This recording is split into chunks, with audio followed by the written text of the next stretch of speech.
但是这个帝王远非天纵英才便可为之，还要看时也、命也。朱思轩，你朱明王朝气数已尽，这天下是我爱新觉罗之天下。你若有大才，当应知道大丈夫行事，应当顺应天意和时势，逆天不祥，逆势必败。不错，这帝王天子，实乃天命所归。但这时与命，岂有定数？皇上自幼博览群书，当知史上从无一族人能久战中原。纵然蒙古铁骑强占了大宋江山，建立了大元帝国，但大元帝国的统治一直都是摇摇欲坠。纵然勉强支撑，也未能撑过100年。大元帝国未能撑过100年，主要是败在元朝数代皇帝都固步自封，不肯学习中原文化，一味的强权镇压。但是朕不一样，朕会遵孔孟，行儒术，大力推行满汉乃至各民族融合，共谋发展。到时候，天下各民族都是一家，都是朕的臣民。我爱新觉罗氏，绝不会重蹈前元的覆辙。皇上雄心勃勃，朱某佩服。你我本该是不共戴天之大帝，不过我也衷心祝皇上能够说到做到。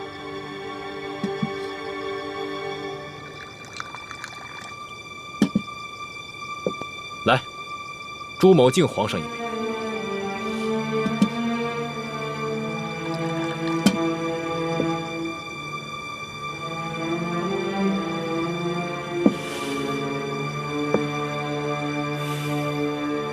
皇上，难得你我还能坐在这里把酒赏月，不如朱某为皇上以武助兴如何？好啊，朱家太子文武全才，朕已经见识过你的多项技艺，若是能再见识一下你的武技，亦是人生一大快事。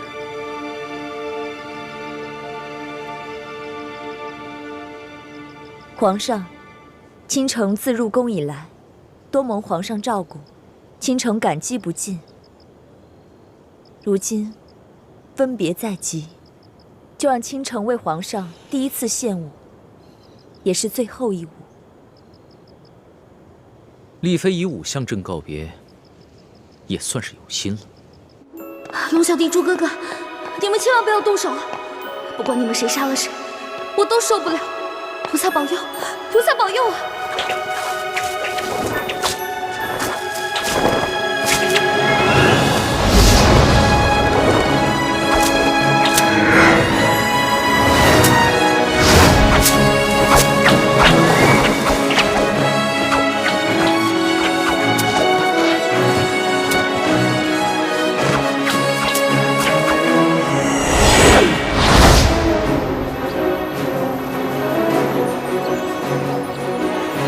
二师傅，这花枝跟柳枝也能当武器啊？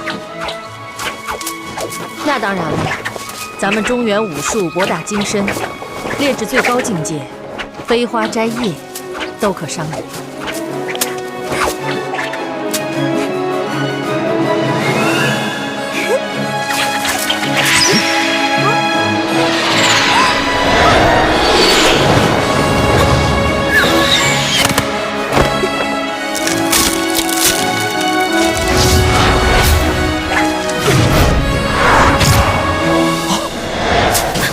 皇上，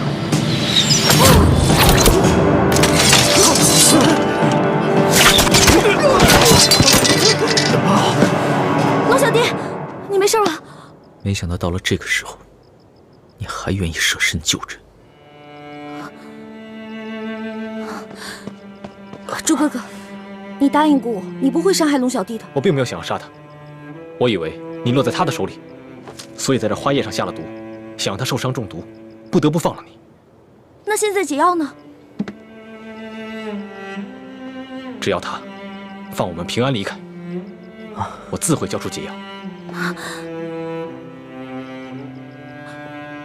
你没事？朕穿了你给的金蚕背心。一欢，你之前去哪儿了？我们都快担心死你了。我之前出宫了一趟，遇到了樊姐姐，我才知道你们在宫里有危险。我这次回来是跟你们同生共死的。大师兄，左额图不见了。易欢，你不该回来的。康熙已经布下天罗地网，我们逃不出去了。龙小弟，你真的要把我们全都杀了吗？太皇太后下了懿旨，要将你们这些反党一网打尽。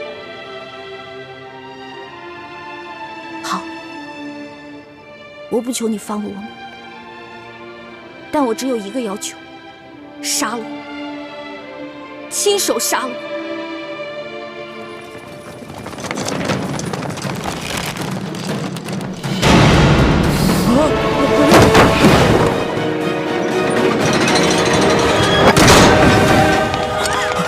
皇上！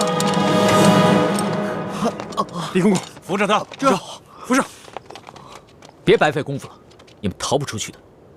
朱思轩、李易欢、雪倾城，尔等已是笼中困兽，不要再负隅顽抗了。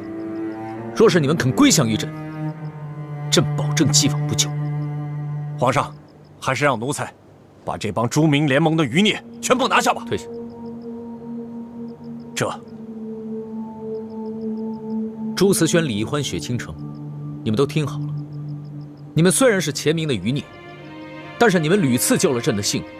如果朕现在就杀了你们，你们一定会认为朕是一个无情无义、残忍嗜杀的暴君。所以，朕决定给你们一个机会。龙小弟，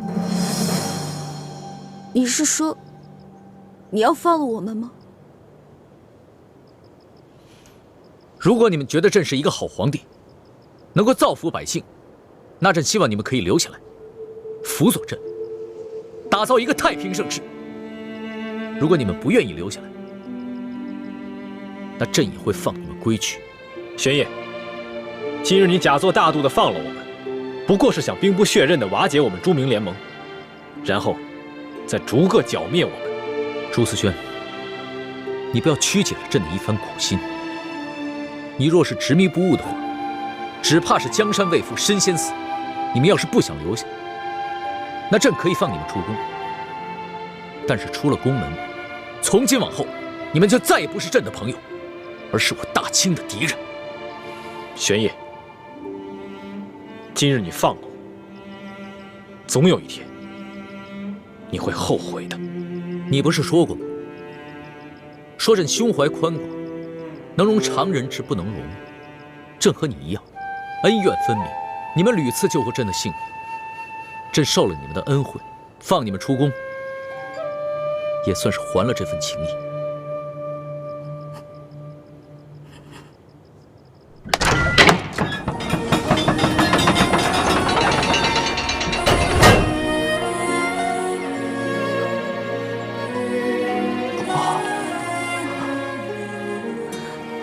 朱哥哥，李公公中了你的毒液镖，把解药分他一份吧，不要滥杀无辜。好。皇上，您受伤了没有？这药奴才先试试，如果有效果的话，奴才就给您留着。朕没事，朕有金蚕背心。李德福，你刚刚肯挺身救朕，也不枉朕赦了你2次大罪。奴才誓死效忠皇上。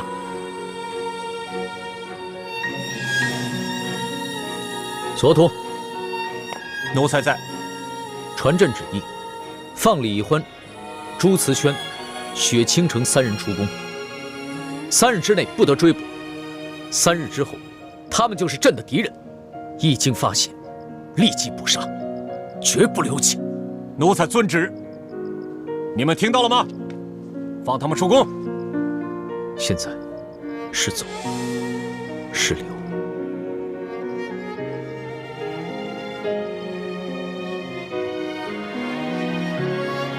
易欢，跟我走吧。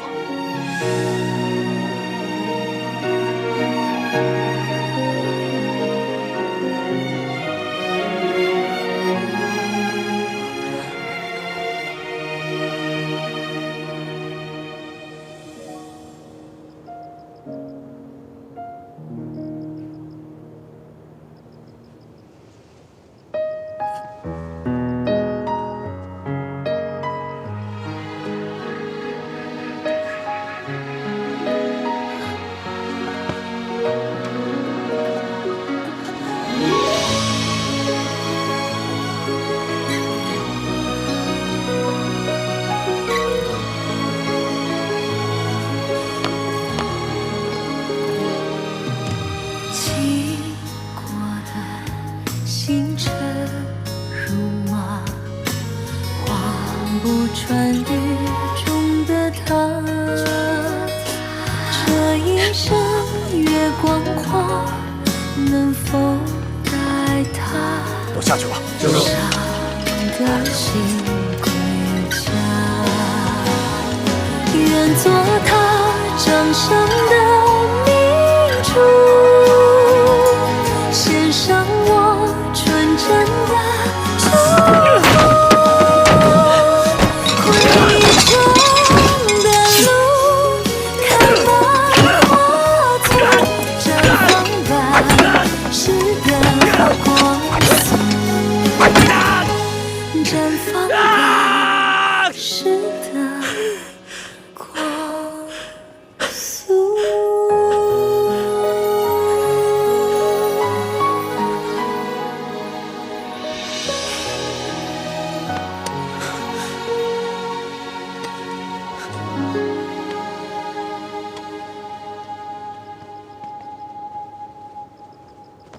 皇上，你可是一国之君呢，为何置大清安危不顾啊？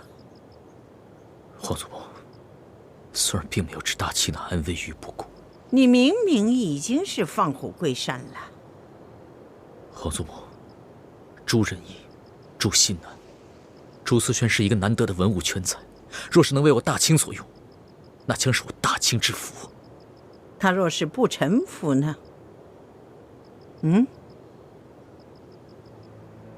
那朕就拔了他的牙，剪了他的爪。一只没了牙和爪的老虎，也就不足为虑了。他是前明的太子，只有收服了他，才能算真正的收服了人心。崴心绝落时，才算是真正坐稳了江山。真是深谋远虑呀！皇祖母都不如你呀！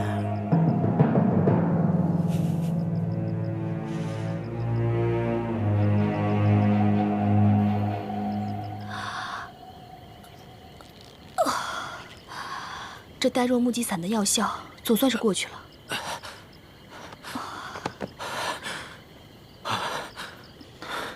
小师妹进宫都2个多时辰了，她和大师兄雪师姐怎么还没出来？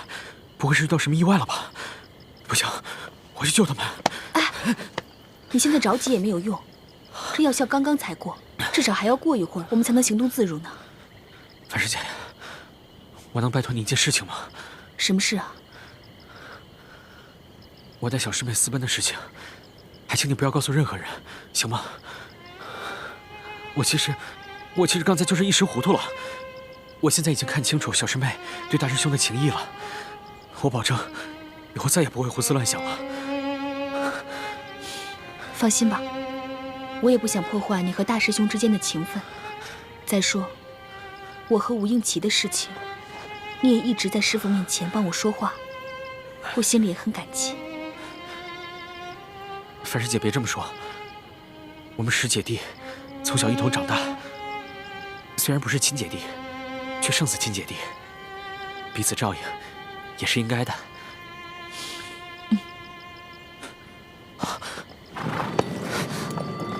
有人来了，大师兄。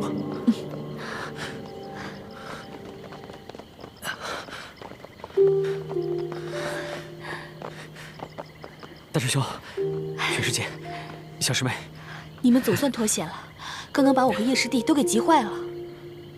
此地不宜久留，我们先离开这儿，上车再说吧。好。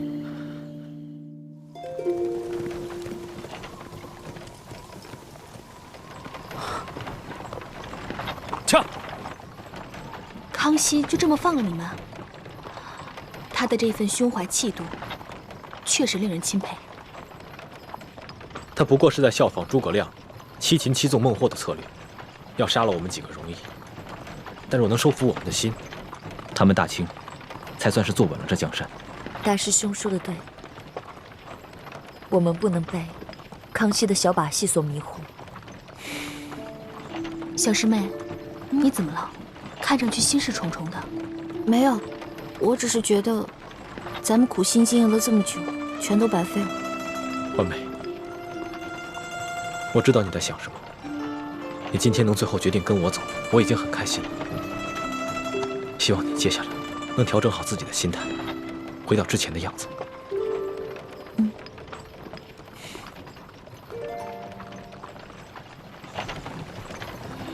撤！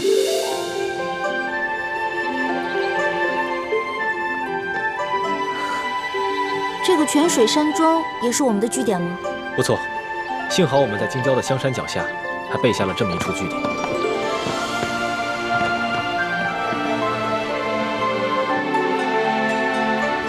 这是大明最后一个皇帝，大明最后一个皇后之灵位，这是你母亲的灵位，而其他这些，都是我大明的重臣义士。有的是为了保护当年还是婴儿的你被清军所追杀，有的是为了光复我大明所牺牲的将士。欢儿，如果他们在九泉之下知道了当年自己用性命换下来的大明后人，不但不想着为他们报仇雪恨，还爱上了他们最大的仇人大清的皇帝，你说他们在九泉之下能瞑目吗？靖王，不要生气了，欢儿也不是有心背叛我们的，只是不知不觉中了康熙的诡计，被他的虚情假意所迷惑了。欢儿，你怎么那么傻呀？你怎么能相信一个帝王的情爱和仁义呢？这是人间最虚幻的东西。好在欢儿已经离开了紫禁城，再也见不到康熙了，他慢慢会醒过来的。好，欢儿，你现在就当着诸位师长的面发下毒誓，从此再也不要理康熙，再也不要对他动心，跟他一刀两断，势不两立。否则的话，你将永堕无间地狱，永不得超生。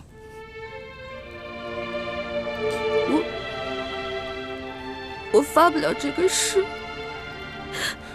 因为我做不到。我那样就是欺骗了各位师长，而且我也怕永堕无间地狱，不得超生。你，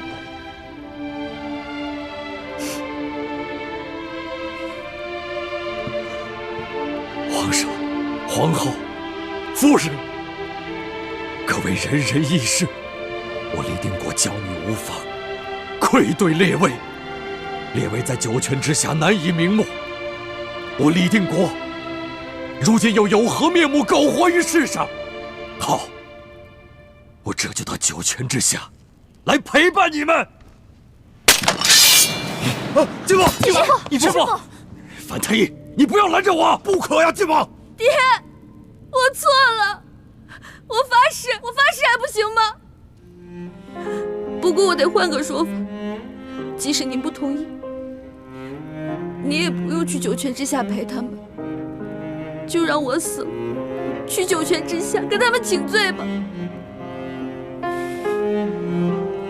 那你说来听听。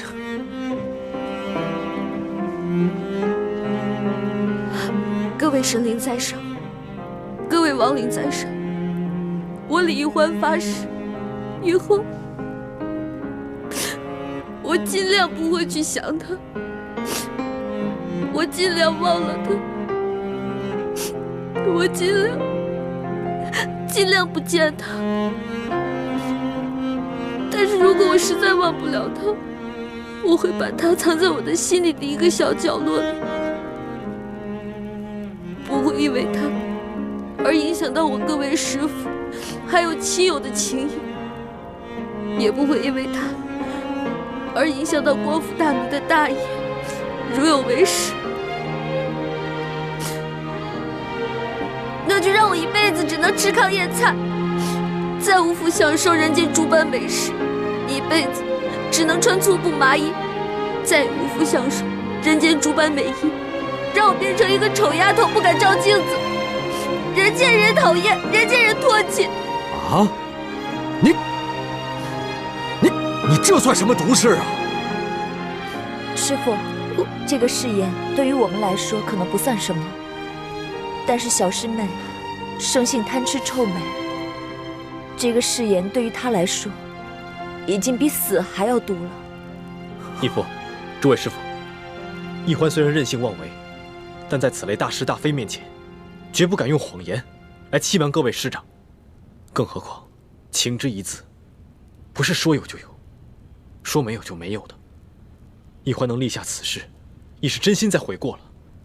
还请诸位师傅就原谅他吧。晋王，太子说的对，过不了些时日，皇儿会把那个人忘了的。可是，他只说尽量做到，万一他要是做不到呢？爹，我这辈子最怕的不是死，我最怕的是吃不到美食，穿不到美衣，最怕的是变丑。我都发了如此毒誓了，如果你还不满意的话，那你就杀了我吧。你，晋王，我倒有一个办法，不光可以让大家放心，也可以让奕欢安心，不会再胡思乱想。什么办法？既然欢儿跟太子早有婚约在先，而且他们俩也到了婚配的年龄，我们先不想光复大明之事，就先让他们早点完婚吧。哎，这倒是一个好办法。那此事就这么说定了，3日之后为太子和奕欢完婚。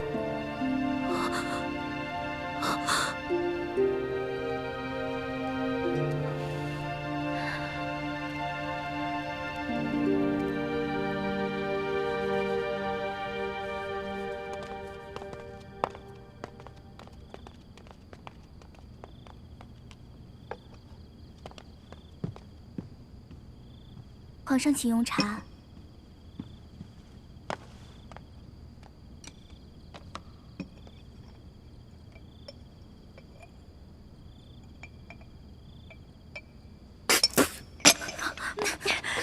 这茶能喝吗？啊，茶叶还没发好呢。皇上，奴婢给你换一杯吧。不用了，退下。是。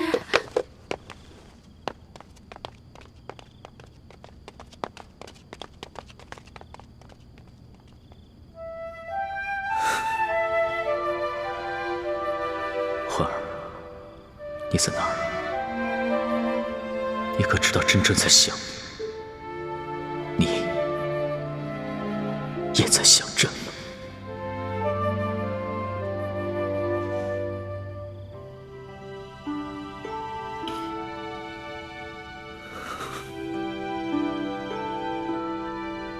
奴小弟，我现在正在想你呢，你有在想我吗？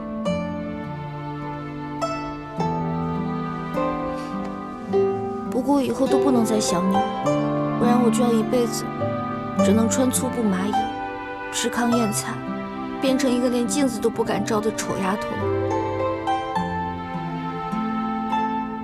老大，你真的要嫁给你的猪哥哥，从此忘了小弟吗？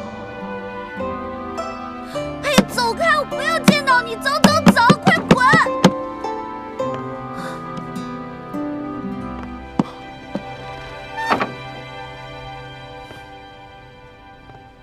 小师妹，我知道你讨厌我，但我不会滚的。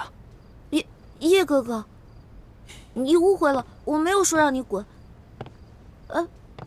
你穿成这样，你要去干嘛呀？我是来放你走的。放我走？嗯。小师妹，我知道你不喜欢我，不可能跟我走，但我也知道你其实也不爱大师兄，心里并不是真的想跟他成婚，对吧？你去后门吧，我在那里给你准备了一匹快马。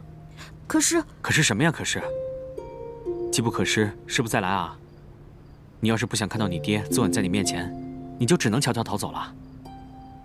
要不然，你真的嫁给大师兄，到时候你后悔都来不及了。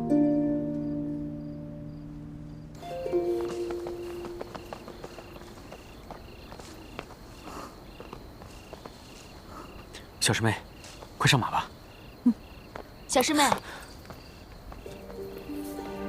叶师弟，这么晚了，你们这是要去哪儿啊？樊姐姐是你啊，吓我一跳。小师妹听说这后山有萤火虫，想让我带她来抓几只回去玩。是吧？这山上哪来的萤火虫啊？我看，你是想带小师妹逃走吧？樊姐姐，我求求你了，你就让我走吧。小师妹啊，不是我不想让你逃，大师傅他们早就想到你可能要逃婚了，所以特地派我来盯着你呢。樊师姐，你和吴英奇也是相爱不能相守，己所不欲，勿施于人，就放小师妹走吧。嗯。小师妹，虽然从小我爹就偏爱你，让我心里一直耿耿于怀，但我一直把你当亲妹妹一样疼爱，也希望你能够幸福。你走吧，只是现在别骑马，以免惊动了师傅们。等走远些再上马吧。樊姐姐，谢谢你。走吧。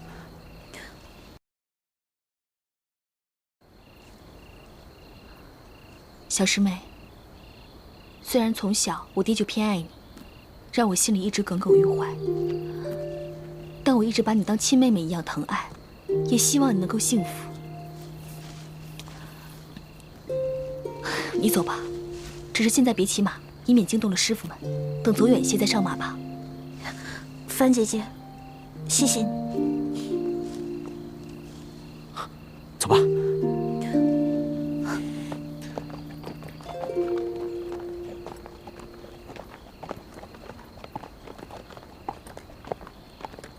小师妹，我们只能送你到这儿了。你快走吧，万一被大师傅、大师兄发现了，那我们就惨了。嗯，好。你们早就被发现了。朱哥哥，叶师弟，你对易欢可真是上心了，居然帮他逃婚。朱哥哥，你别误会。不是他放我走的，是我逼着他让他放我走的。你就真的这么讨厌我吗？朱哥哥，我不讨厌，相反，我很喜欢你。可是我对你的喜欢跟对龙小弟的喜欢是不一样的。你知道的，我从小最讨厌的就是让自己做勉强的事情。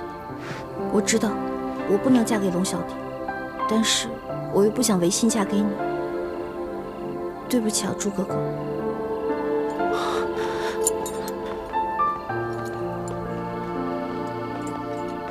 大师兄，我不是想和你抢易欢，因为我知道，其实，在易欢的心里，我的地位跟你比差远了。我只是不想易欢嫁给她不想嫁的人，因为那样她不会幸福。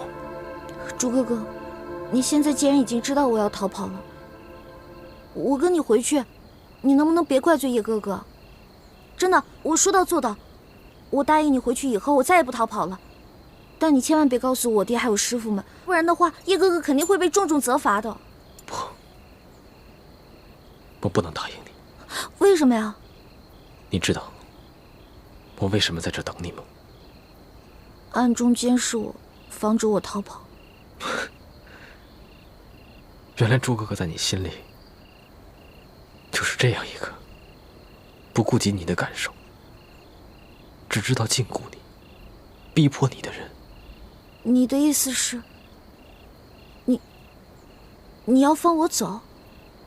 是，我本想悄悄放你走，但没想到被叶师弟抢先一步。大师兄，你真的肯放易欢走啊？你明明可以和他成亲的。你喜欢易欢，希望她幸福，而我比你更爱她，难道我就不希望让她幸福，不能成全她吗？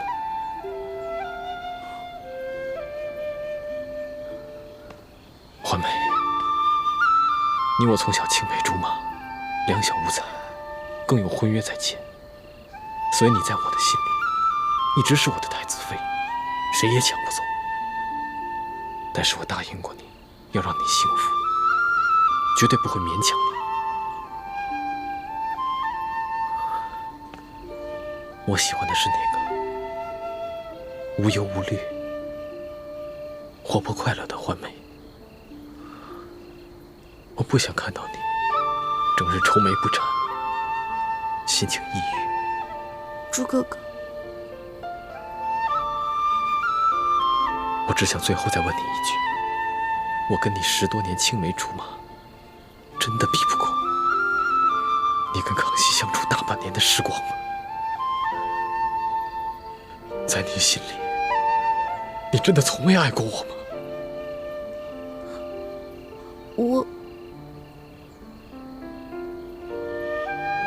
只要你愿意嫁给我，我会尽力让你这辈子幸福快乐。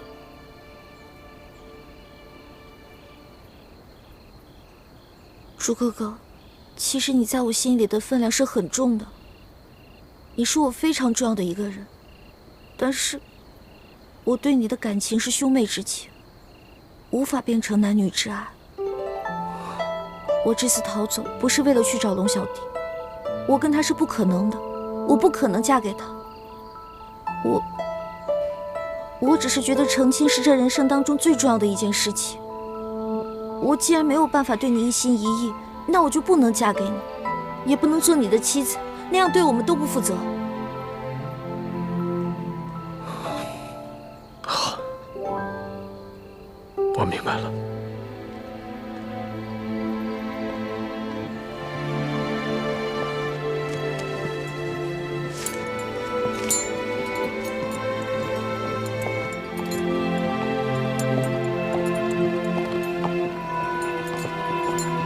我给你准备了1匹马，还有1包你最爱吃的零食，包里面还有一些银两。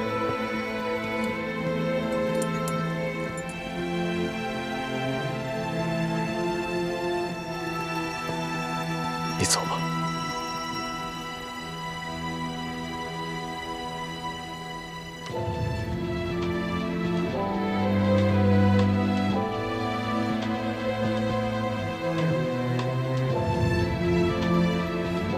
朱哥哥，谢谢。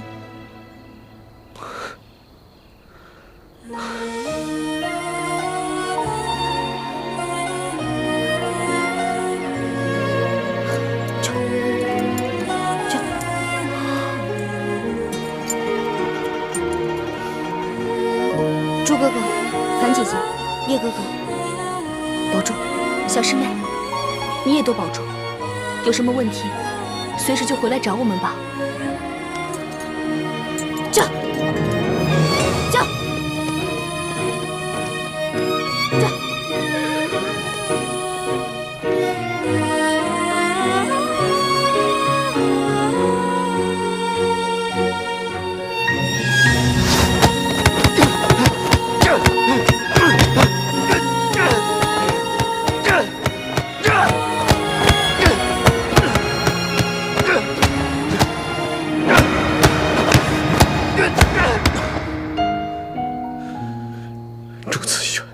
你真可怜，你不仅失去了你的江山，连你心爱的女人都保不住，你就是一个懦夫！懦夫！啊！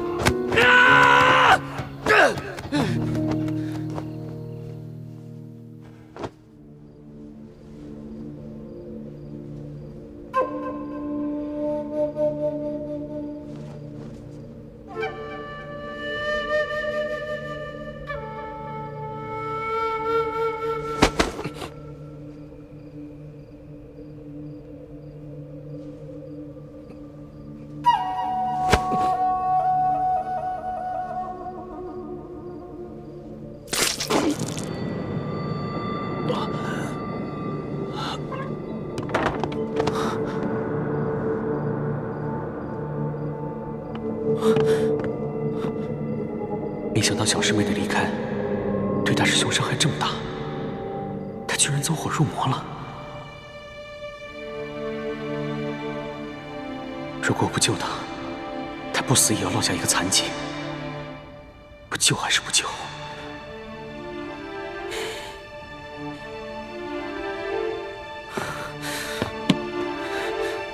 如果我不救他，以后玉欢知道了，一定瞧不起我，更加不会理我。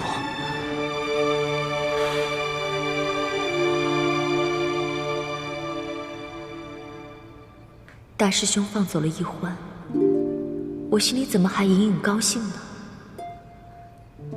倾城，你醒醒吧！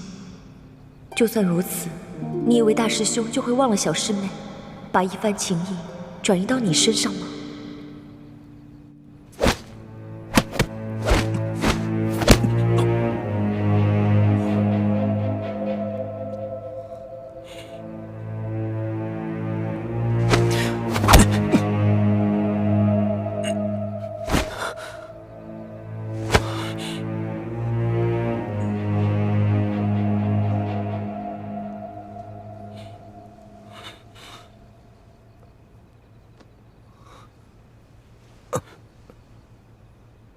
叶师弟，我没想到你会牺牲自己的内力来救我。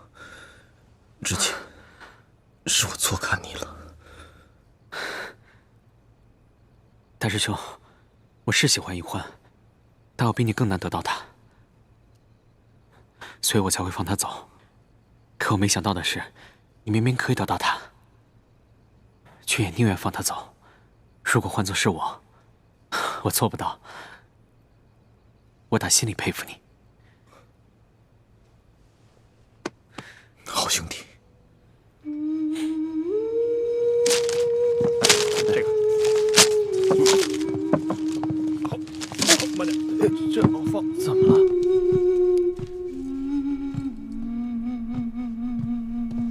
太子，义父，诸位师傅，我跟欢妹的婚事取消了。什么？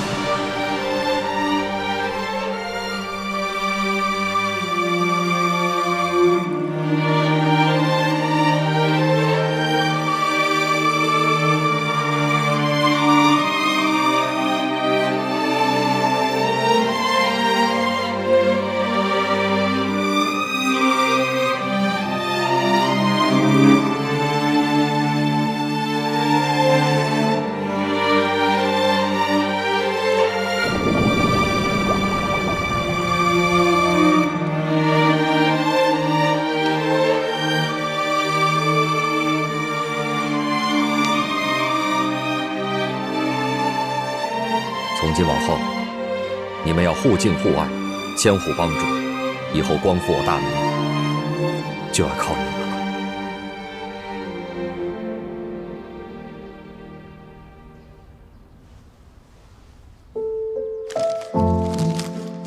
这个给你，我们和好吧。周哥哥，你也吃啊？你吃吧，我不喜欢吃。给。来，一会儿妹妹。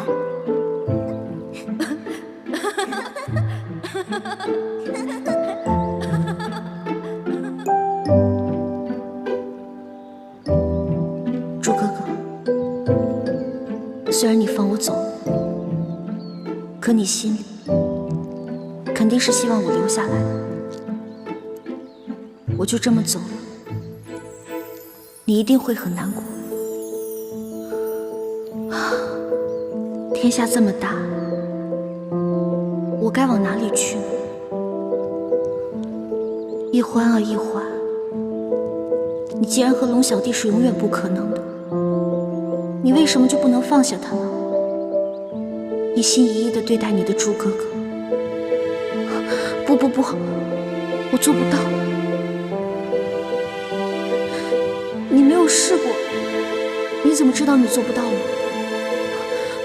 也许你可以慢慢忘了你的龙小弟，慢慢爱上你的朱哥哥。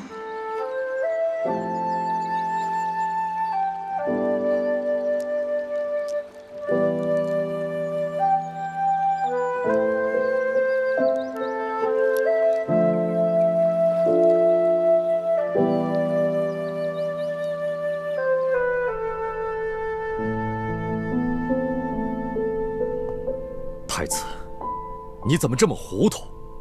欢儿任性，难道你也不明事理吗？我这就去追他，我就不相信，我拼着性命不要，却换不来他的回心转意。义父，你不要去追易欢了，他夜里就走了，你追不上的。而且，我也不想你再拿自己的性命去逼迫欢妹跟我成亲。强扭的瓜不甜，我们就放欢妹一条生路，让欢妹去过自己想过的生活吧。太子，如果他回到紫禁城找到了康熙，难道你也不后悔吗？我相信，环妹不会去找康熙。如果她真的去找了，我也不后悔，我会祝福她的。太子，你不要忘了，你身负国仇家恨的重任，你居然将先帝给你定下的太子妃拱手让给康熙那个狗皇帝，你将我们光复大明的大业置于何地？你将我们这帮誓死追随你、誓死效忠大明的臣子置于何地呀？义父，诸位师傅，我不仅是大明最后一个太子，也是你们的弟子，诸明联盟的成员。我违背了盟约，愿意接受盟规处置。哎呀！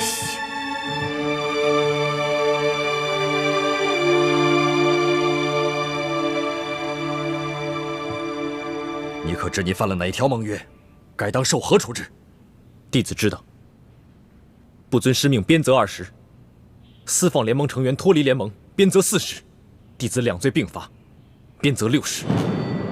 请义父遵守盟规，立即执行吧。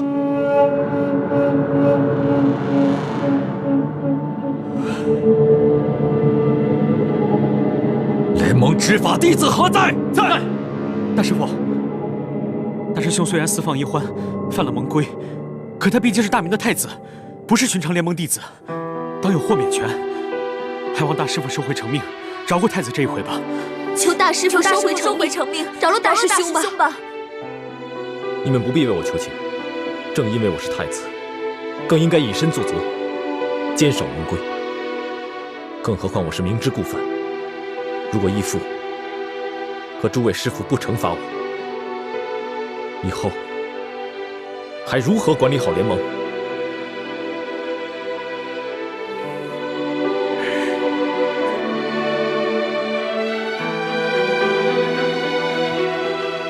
那就请联盟执法弟子执行责罚吧。驾！驾！9、10、11、12、13、14、15、16、17、18、19、晋王，你看是不是略施责罚就可以了，不用鞭责60这么多。24、25、26。太子要以身维护盟规的威严，维护他自己的声望，我们应该成全他。33、34、35、36。住手！太子，太子，你身体强健，武功又在诸弟子之上，怎么受此小小的鞭刑就会吐血呢？大师父，太子昨晚练功走火入魔了，其实已经吐了很多血。如果不是弟子及时出手相救，恐怕太子这回已经没命了。你呀，你怎么不早说呢？四师傅，是我不让叶师弟说的，你不要怪他。晋王，太子确实是练功走火入魔了，受了内伤，责罚就到此为止吧。是啊，晋王。莫生，你先扶太子回去休息吧。义父，快起来。还有24遍没有打，请继续吧。太子，你已经身受内伤，我看这责罚就暂且记下吧。我这点小伤不碍事，再多养几日便能恢复过来。如果因此减免了对我的刑罚，以后还何以复仇？还何以与大家一起光复大明？我撑得住，请继续吧。只有这样，我的心里才能好受一点。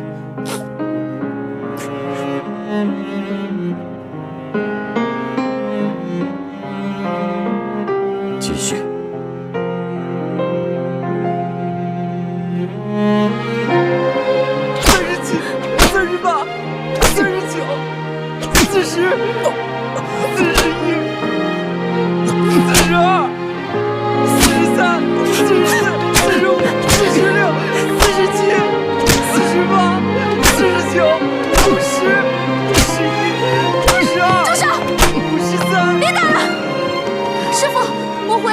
你们别再打了，我再也不走了。欢梅，你怎么回来了？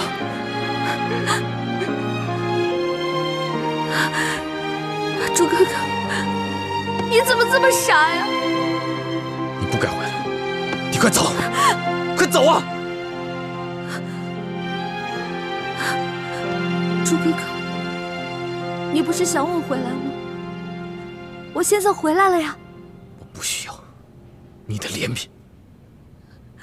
我没有怜悯你，我是心甘情愿回来的。真的？真的。那你愿意嫁给我吗？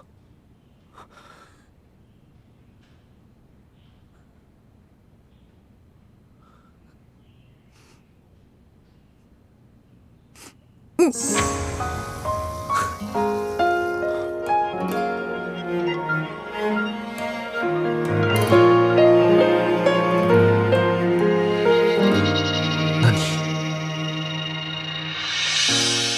你真的放下康熙了吗？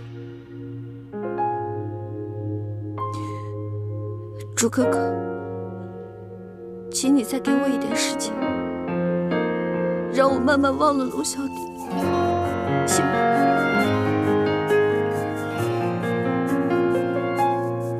好，我不勉强你。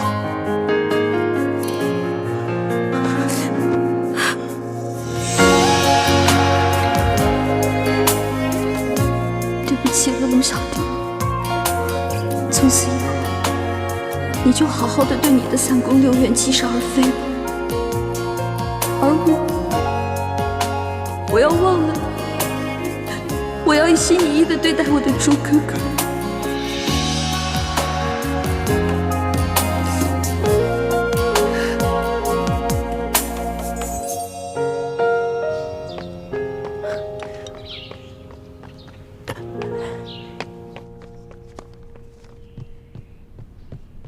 皇上，黑狐的飞鸽传书。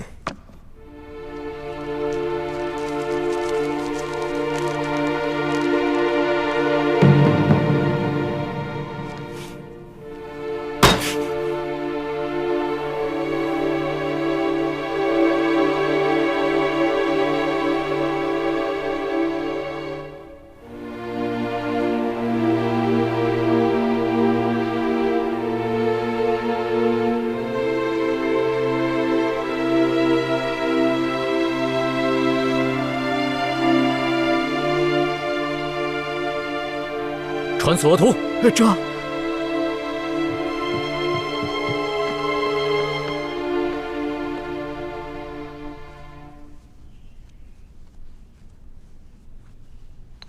太子，你练功走火入魔，受了内伤，现在又受了不轻的外伤，在你伤好之前，最好不要动用真气跟他人交手，不然你这个伤势会缠绵不愈啊。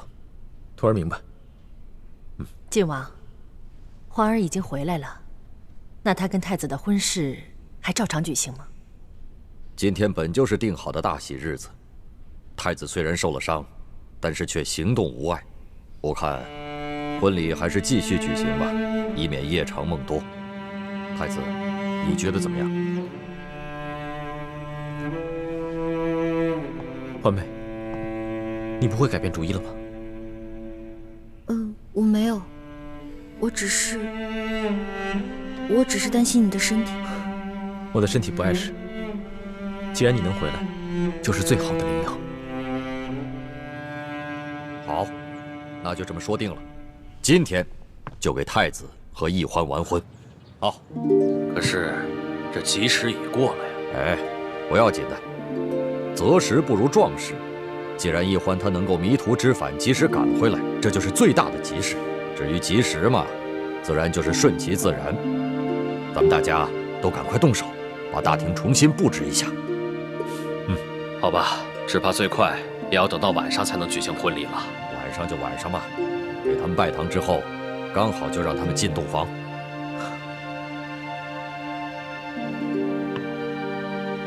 欢梅，你如果真的后悔了，现在还来得及。不，一切听从师父跟爹的安排吧。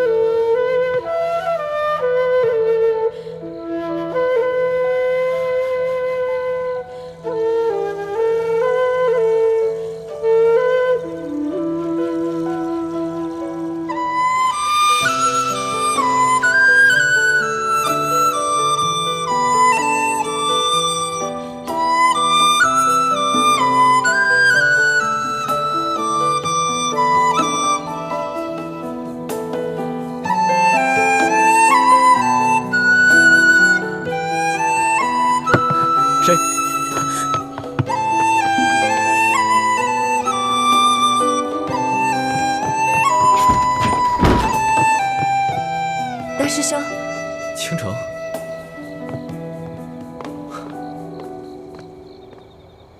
原来是你啊！嗯，我是来给你送礼物的。这是我亲手编的同心结，算是我送给你和小师妹的新婚贺礼吧。希望你们能够永结同心，白头到老。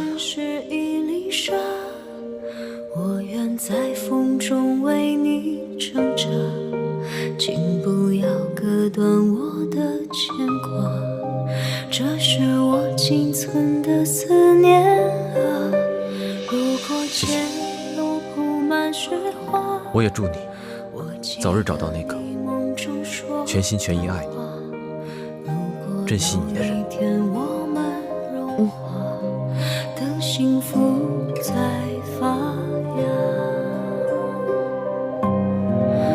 当大雪倾城淹没来时的路，当甜蜜还来不及淹没痛苦，你选择躲在我的回忆里祝福，我却只能眼看着眼前起了雾。当大雪倾城淹没来时的路，当甜蜜还来不及淹没痛苦，我选择拒绝解开心里爱的毒，你却只能聊聊我的无助。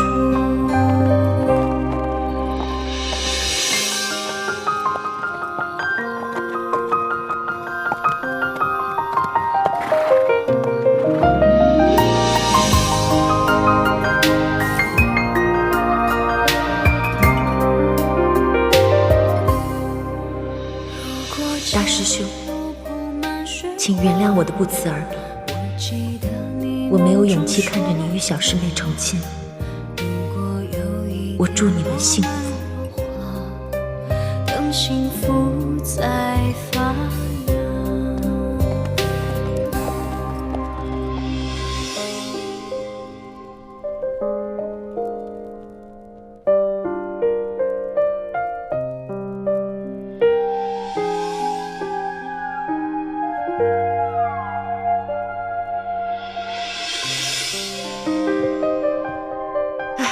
还是咱们这大明的服饰好哈！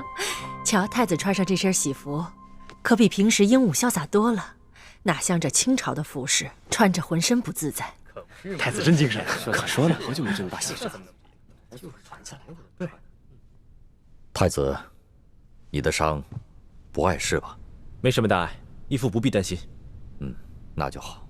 太子呀，是人逢喜事精神爽，这身上的伤啊，也许就不药而愈了。啊！太子，你叫错了，你马上就要跟奕欢成亲了，你还在叫晋王义父，应该叫爹。啊，这也算亲上。对，是啊，爹。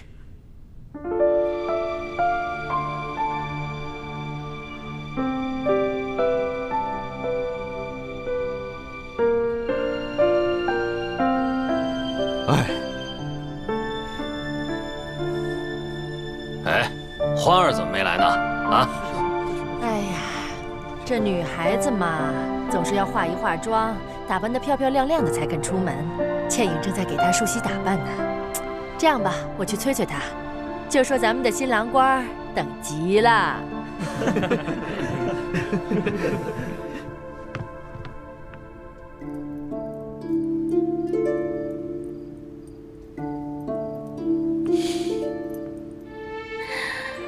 我们家欢儿好美。好了，我们可以出发了，可千万别让新郎等太久。樊姐姐，等你出嫁的那一天，到时候我也为你梳妆吧。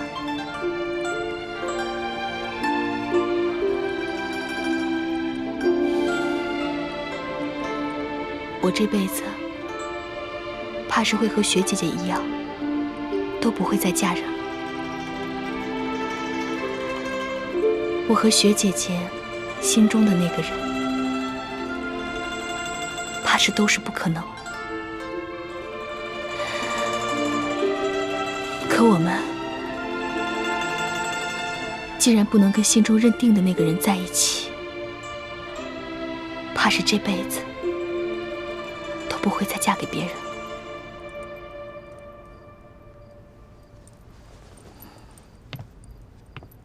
樊姐姐，姻缘二字是这世上最难说的了。我们会遇到有情无缘的人，可有些人却是命中注定。我跟你其实是一样的，在我心里的那个人，我跟他注定是不可能，所以我们是有情无缘。可我跟朱哥哥呢，就是命中注定。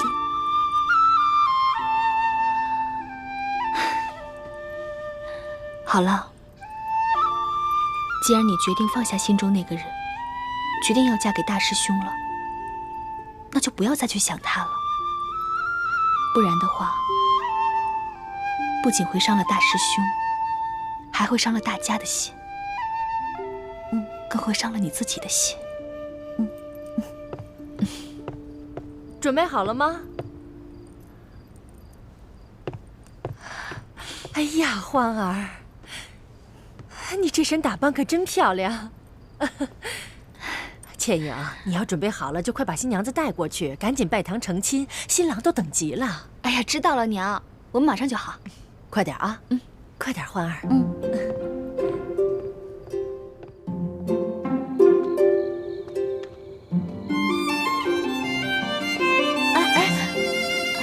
我不想盖这个盖头了，什么都看不见。哪有新娘子不盖盖头的呀？乖。等一下，这是谁放的孔明灯啊？哎呀，好了，别看了，小师妹，大伙都等着呢。哎，我怎么没看见雪姐姐啊？